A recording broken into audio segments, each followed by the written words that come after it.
지난달 고용률과 경제활동 참가율 모두 2월 기준 역대 최고를 기록했습니다. 청년층부터 중장년층, 고령층까지 고용률과 경제활동 참가율이 고르게 상승했는데요. 고용노동부 이정식 장관과 관련 내용 자세히 분석해 보겠습니다. 장관님 어서 오세요. 예, 안녕하십니까. 2024년 2월 고용 동향을 보면요. 전체 고용률이 1982년 7월에 관련 통계가 작성된 이래 같은 달 기준으로 역대 최대를 기록을 했습니다. 고용노동부에서는 청년 실업률은 역대 최저를, 핵심 취업 연령대인 20대 후반 고용률은 역대 최고를 기록했다 이렇게 밝혔습니다. 관련해서 자세한 내용 좀 설명 좀 해주세요. 예, 방금 말씀하신 대로 그 청년 일자리를 포함해서 전체적으로 고용률은 역대 최고고 실업률은 역대 최저인데 매우 고무적인 현상이다. 네. 이렇게 봅니다. 자세히 보면 가장 중요한 게 이제 20대 후반인데 25세에서 29세 실업률이 역대 최저인 5.9% 그리고 고용률이 역대 최고인 72.3%인데 15세 이상 고용률, 15세에서 64세까지 고용률, 취업률 네. 이런 것들이 최고고 실업률은 최저다. 근데 이제 이게 왜 이렇게 가능했느냐가 중요한 건데 여러 요인이 있을 건데 기본적으로는 노사정 각 경제 주체가 이제 힘을 합친 결과다라고 볼 수 있겠고요. 무엇보다 정부 정책으로 볼 때는 네. 지난해 이제 대외 경제 여건이 녹록치 않은 상황이었는데 정부 정책의 기조를 지속 가능한 일자리 창출에 우선 두고 시장 경제 원칙에 입각해서 지속적으로 일자리 맞춤형 정책을 해왔다. 이게 일자리는 결국 좋은 일자리는 결국 기업들이 창출하는 것이기 때문에 그렇게 네. 방향을 맞춘 거고요. 그래서 구체적으로 보면 청년, 여성, 고령자 맞춤형 일자리 지원책을 저희들이 정책을 추진했는데 청년들이 좋아하는 첨단 산업 같은 이제 미래 네. 그 일자리 분야에서 이제 저희들이 인재를 양성하고 그 일자리를 갖도록 유도를 했고 여성들은 출산과 이제 육아 그리고 일 같이 병행하도록 네. 경력 단절이 안 되도록 정책을 적극 추진했고요. 고령자들 같은 경우는 이제 지금 일하는 일자리에서 계속 일하도록 하거나 아니면 이직이나 전직이 원활하도록 고용 서비스를 최대한 확충을 했다. 그런데 이제 올해는 어떻게 보느냐. 올해는 전반적으로 경제가 활력이 좀 나아질 것 같고 그래서 한국은행이나 각종 그 전문기관에서는 약 24만 명 정도 그 일자리가 늘어날 걸로 보는데 여전히 이제 노동시장의 불확실성은 있어서 네. 저희들이 긴장의 끈을 늦추지 않고 그 일자리 TF를 만들어서 선제적으로 불확실성에 대응을 해 나가겠습니다. 예. 네. 이제 고용이 이제 이것도 이제 고용률 중요한데 그 고용의 질이 어떨까 이것도 중요할 것 같아요. 그래서 그 좀 아쉬운 점을 꼽는다면 단순 노무직 종사자 좀 느는 경향이 있다. 지금 통계를 살펴보면 그렇다 그러거든요. 그래서 이제 다시 말해서 청년 고용률이 높은 수준을 보이고 있다 해도 고용의 질까지 개선됐냐? 이 부분은 약간 의문이 있는 것 같아요. 그렇습니다. 고용의 양 못지않게 이제 질도 중요하고 둘 다를 이제 개선을 해야 되겠는데 네. 국제노동기구라고 ILO에서는 이제 좋은 일자리, 괜찮은 일자리의 내용으로는 이제 최저임금을 준수한다, 산업 안전이 잘 지켜진다, 사회적 대화가 활성화돼 있다, 또는 존중받고 있다, 노동기본권이 존중된다. 임금이 높다 이런 고용이 안정되다 이런 것들이 이제 좋은 일자리의 지표로 판단을 하고 있는데 사실 코로나19 위기로 그 택배 네네. 라이더 같은 그런 단순 노무직이 증가한 측면이 있습니다. 그러나 자세히 뜯어보면 그 엔데믹 이후 회복 과정인 최근 2년간 그 코로나 위기 이후에 크게 늘어났던 그런 그 택배 라이더 같은 단순 노무직 감소폭이 크게 확대됐어요. 거꾸로 그 전문가 및 관련 종사자라고 그 좋은 일자리라고 볼 수 있는 이 부분은 현재 116만 명이 취업을 하고 있는데 이런 내용들은 단순 노무직보다 과거에 비해서 더 크게 증가했다라고 볼 수 있고 네. 또 전체적으로 봐서 20대 후반의 그 졸업 이후에 그 일자리 상태를 평균적으로 보면 상용직이 크게 증가했고 그리고 상용직의 비중이 더 늘었습니다. 네네. 그래서 아까 그런 단순 노무직의 문제도 있지만 또 하나 중요한 것은 이제 좋은 일자리라는 생각들도 좀 바뀌는 것 같아요. 어쨌든 청년 고용은 전반적으로 호조라고 볼 수 있는데 앞으로는 계속해서 좋은 일자리, 청년들이 선호하는 일자리를 많이 창출하고 그런 쪽으로 갈 수 있도록 그 취업 지원 서비스라든가 일경험 기회 뭐 이런 것들을 확충해 나갈 계획입니다. 네. 네. 아까 말씀하신 대로 또 우리가 이제 눈여겨볼 대목이 여성 취업자 경제활동 참가율 큰 폭으로 늘었다는 점인데요. 실제로 새로운 일자리가 많이 창출이 된 겁니까? 그렇습니다. 그런데 그 여성 취업자 상태를 보면 이제 경제활동 인구라고 경제 일자리를 갖고 있는 사람, 일자리는 갖고 있지 않은 실업자지만 일자리를 찾는 네. 경제활동 인구가 큰 폭으로 늘었는데 거기서 취업자가 더 늘었다라는 건 매우 이제 고무적인 일인데 말씀하신 것처럼 중요한 것은 이제 고용률이 증가하면서 이제 출산율이 우리는 떨어진다는 이제 네네. 문제가 있어요. 그런 문제가 있는데 어쨌든 그 우리나라의 노동시장의 여성들의 취업 상태를 보면 M자형 커브라고 있어요. 그러니까 이제 일과 육아를 병행하기가 어렵기 때문에 이제 미혼 시절에는 일자리를 구해서 일을 하다가 이제 출산 육아 때문에 이제 노동시장에서 퇴장을 하는 거거든요. 그러다 애를 다 키워놓고선 다시 그래서 그 주로 취업자가 늘어난 걸 보면 그 연령별로는 이제 애들을 다 키우고 난 다음에 뭐 네. 40대 중후반으로 가는 거 고령자 그리고 그 주로 종사하는 분야는 이제 보건복지 서비스 같은 분야 네. 이런 분야로 간다라는 것인데 어쨌든 전반적으로 그 여성들의 경제 활동은 늘어났고 그 취업률도 늘어났다. 다른 연령 그리고 다른 성에 비해서 큰 폭으로 증가했다 이렇게 말할 수 있겠습니다. 실제로 이제 말씀하신 대로 여성 경력 단절 해소라 그럴까요? 취업과 여성 취업과 저출산 극복 이게 두 마리 토끼 잡기는 상당히 어렵잖아요. 그래서 현재 같은 저출산 기조가 앞으로 노동시장에 어떤 영향을 미칠 것으로 보세요? 저출산 기조는 우리나라가 이제 고령화와 함께 한국 사회가 직면한 최대 국가적인 과제라고 볼 수가 네네. 있습니다. 우선 일하는 사람이 부족하면 성장률이 떨어질 거고요. 그리고 성장률이 떨어지면 경제 활력도 고령화에 따라서 경제 활력도 떨어지고 노동 투입 요소가 줄어드니까 생산성, 성장 잠재력이 떨어질 거고 그럼 지역이 소멸할 거고 네. 그다음에 그 줄어든 또는 수축하는 이런 그 나눠 먹을 파이가 줄어들면서 경쟁이 치열해지고 그리고 경제 주체 간의 갈등, 대립 갈등이 심각할 거예요. 그런 상태에서 굉장히 불안해지고 경쟁이 치열해지면 애를 잘 안 낳으려고 할 거예요. 네. 그러면 그런 이제 초저출산 고령화에 따른 인구 감소와 경제 활력이 떨어지고 경쟁이 치열해지고 갈등이 격화되면서 불안해지고 그러면 다시 또 그 출산을 기피하고 네. 이게 악순환대에는 이런 상태가 될 겁니다. 그래서 이제 국가적 과제의 핵심이 바로 이 저출산 문제를 어떻게 해결할 건가. 그리고 이 저출산 문제를 해결하는 핵심 그 방법 중에 하나가 그 일과 육아가 병행하는 건데 그래서 이제 노동부 정책의 최대 그 방점을 이제 일, 육아 병행 워라밸에 두고 네. 있다고 말씀드릴 수 있겠습니다. 네. 초저출생 문제 극복 방안으로 일 생활 균형 예. 이제 중요하게 간주되고 있는데 이와 관련해서 이제 고용노동부가 일 생활 균형 정책 세미나를 최근에 개최하셨다고 들었습니다. 예, 예. 장관님 직접 참여하셨다는데 그렇습니다. 어떤 목소리를 좀 들으셨습니까? 모든 분들이 이제 이 저출생 문제는 시급하다. 네.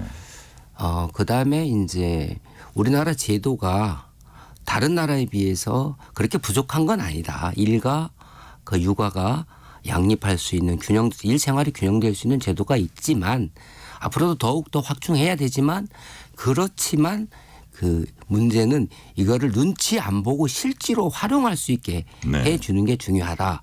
그렇게 하는 데 있어서는 기업의 CEO들이 대단히 중요하다.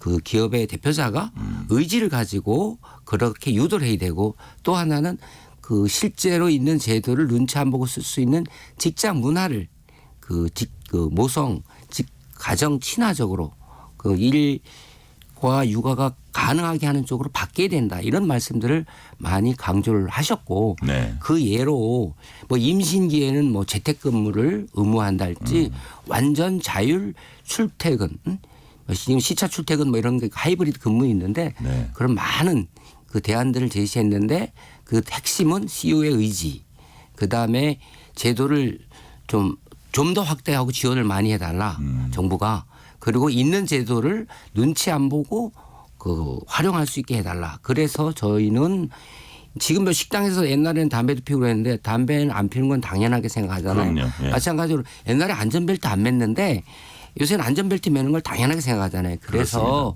여성이 독박 육아 해서는 안 되고 그 육아도 그 부부가 같이 하고 그리고 사회 공동체가 같이 하고 그리고 눈치 안 보고 갈 수 있는 당연하게 그 일과 생활이 병행되고 균형될 수 있게 하는 그 사회적인 문화, 조직 문화 그런 걸 위해서 잘하는 데는 저희들이 열심히 발굴해서 확산 전파를 또 하고 인센티브를 줄 수도 그리고 있는 인센티브 거네요. 예. 세제 금융상의 뭐 정책적 지원도 하고 사회적인 캠페인도 벌려 나갈 계획입니다. 네네. 자, 워라밸 위해서는 이제 근로 시간도 중요합니다. 현재 이제 한 주 최대 52시간인데 한때 그 미래 노동시장 연구에서 주 69시간까지 노동할 수 있다 이런 개편 권고안 냈다가 이제 여론 역풍도 좀 맞고 했어요. 윤석열 대통령도 주당 60시간 이상 근무 건강보호 차원에서 무리다 보완 검토 이제 지시도 했고 그래서 지금 근로시간 개편 관련해서는 어떻게 진행이 되고 있습니까? 맞습니다. 그 워라밸 가능하고 네. 출산 육아 시간 확보가 중요한데 그렇게 하기 위해서는 절대적인 시간을 줄이는 게 중요합니다. 아울러서 그 줄여진 시간을 유연하게 활용할 수 있는 그 정부 정책이 필요합니다. 그래서 저희들이 제도 개편안을 냈던 것인데 뭐 무리하게 69시간이라는 아주 극단적인 사례가 나오면서 저희들이 대국민 설문조사를 했던 거죠. 설문조사 결과를 토대로 해서 지금 이제 그 작년 11월 초에 저희가 발표를 했는데 금년 2월 6일 날 노사정위원회에서 그 지금 그 설문조사 결과를 토대로 지금 논의를 사회적 대화를 하고 있는 거예요. 예, 예. 그 논의 그 실태조사 결과는 뭐냐면 그 노사가 원할 경우에 기존의 제도를 그대로 갈 수도 있지만 그 노사가 원하는 업종, 직종의 경우에는 이 근로시간을 전체적으로 줄이면서 유연하게 활용할 수 있는 방법 그러니까 선택권을 주되 근로시간은 줄이고 건강권을 보호할 수 있는 방법을 찾아보자. 예. 라고 이제 그 설문조사 결과가 나왔고 2월 6일 날 금년 2월 6일 날 노사정이 선언한 게 우리 사회가 지속 가능하게 예. 가자 그래서 이제 그런 부분들을 지금 구체적으로 논의를 진행하고 있습니다. 예. 결국 정부의 궁극적인 목표도 그런 방향으로 가고 있는 거죠. 예, 그렇습니다. 네네. 자, 그리고 저출생은 지방 소멸에 영향을 주고 있는 곳 지역 일자리 문제로도 이어질 수 있습니다. 정부는 지역 일자리 개선을 위해서 올해 처음으로 지역 체감형 일자리 프로젝트를 시작했습니다. 어떤 내용입니까? 지금 저출생으로 이제 당장 타격을 받고 있는 게 이제 지방인데 예, 지방은 이제 소멸의 위기에 처해 있습니다. 최근 10년간 20대 청년들 60만 명이 수도권으로 유입을 했고 그래서 전국 89개 지역 인구 감소 지역으로 지정돼 있습니다. 예. 이 지역 소멸도 걱정이지만 이분들이 수도권으로 온다는 것은 수도권의 일자리 문제, 주거 문제 이래서 수도권도 굉장히 경쟁과 불안이 심각해진다는 거 아니겠어요? 그래서 출산율을 궁극적으로 저하시키는 악순환의 고리로 작용한다. 그런데 정부의 일자리 정책이라는 게 그 정부와 중앙정부와 지방 간의 협업이 좀 부족한 부분이 있고 그리고 중앙부처의 이제 일자리 정책들이 칸막이로 나눠져서 단편적으로 분절적으로 제공이 됐었습니다. 근데 이 부분을 이제 극복을 해야 되겠다. 저출생 문제, 지역 소멸 위기에 적극적으로 대응하기 위해서는 청년들을 일자리 문제 핵심이니까 일자리를 중심으로 지역에 정주하면서 지역의 경제를 활성화시키는 방법을 찾아보자 해서 나온 게 이제 지역 체감형 일자리 프로젝트인데 네. 예를 들어서 행정안전부, 산업부, 중기부가 각각 일자리 정책을 갖고 있습니다.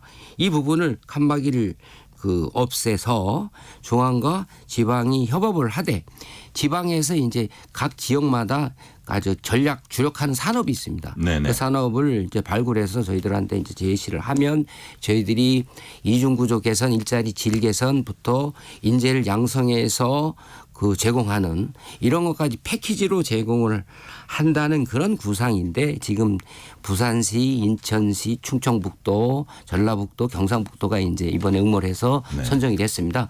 충청북도 같은 경우에 보면 이제 반도체를 중심으로 굉장히 특화되어 있는데 주력 산업으로 해서 저희들이 그 반도체 관련해서 인재를 양성해서 그 공급을 하고 그리고 이제 이 프로젝트 하에서 그 이중 구조 개선, 일자리 질 개선, 그다음에 일자리 매칭 이런 것들을 이제 패키지로 제공한다. 이런 측면이 되겠습니다. 네. 그래서 네, 말씀하세요. 그래서 이제 예. 전부 수도권으로 와서 경쟁이 치열하고 출산율이 저하되는 이런 악순환을 꿈꿔 청년들이 지역의 좋은 일자리에서 계속 일하면서 지역 경제를 활성화시키겠다는 그런 그림입니다. 네.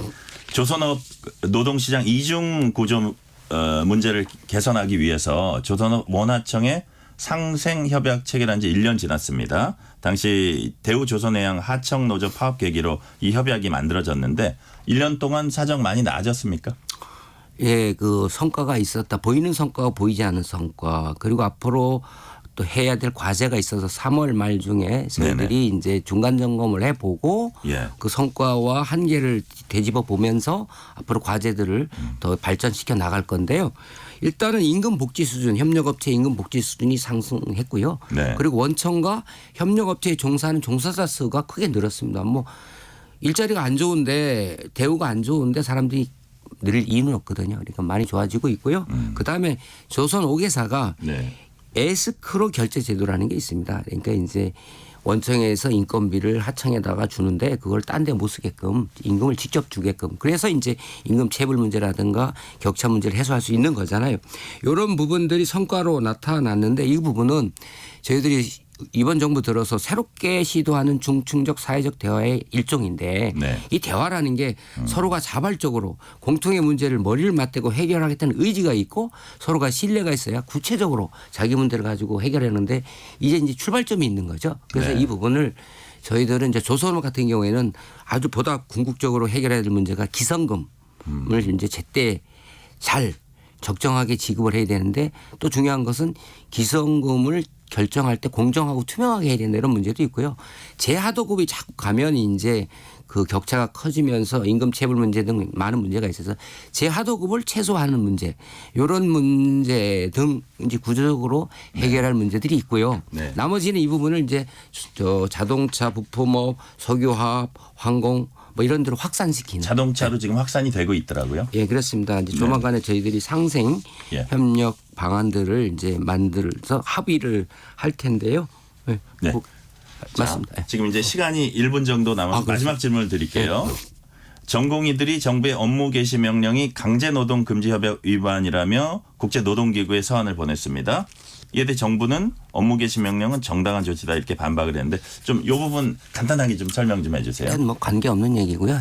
이제 긴급 개입을 요청했다 그러는데 네. 이것은 이제 의견 조회를 요청한 거고요. 그럼 아이로에서는 이분들이 당사자 적격이 있는가를 보고 그 의견을 이제 줄 거 아니겠어요? 네네. 그런데 우리나라는 아이로 기본 협약 중 강제노동 금지인 25호 협약을 비준으로 했습니다. 네네. 근데 거기 보면 이제 국민의 생명 안전과 관련된 전체 국민 또는 일부의 생존과 복리 이를 위협할 경우에는 강제노동으로부터 예외가 되는데 그렇기 때문에 해당 사항이 없고요. 정부가 이제 국민의 생명 안전을 위협하는 의사들의 집단 행동에 대해서 그 긴급 명령을 내린 것들은 뭐 당연한 것이다. 그래서 아이로에서 저희들한테 의견 조회를 하면 저희들이 의견은 정부가 당연히 해야 할 책무를 한 것이다. 아이로 협약에 위반되지 않는다. 이렇게 설명할 겁니다. 네. 여기까지 듣겠습니다. 이정식 고용노동부 장관이었습니다. 장관님 감사합니다. 감사합니다. 전종철의 전격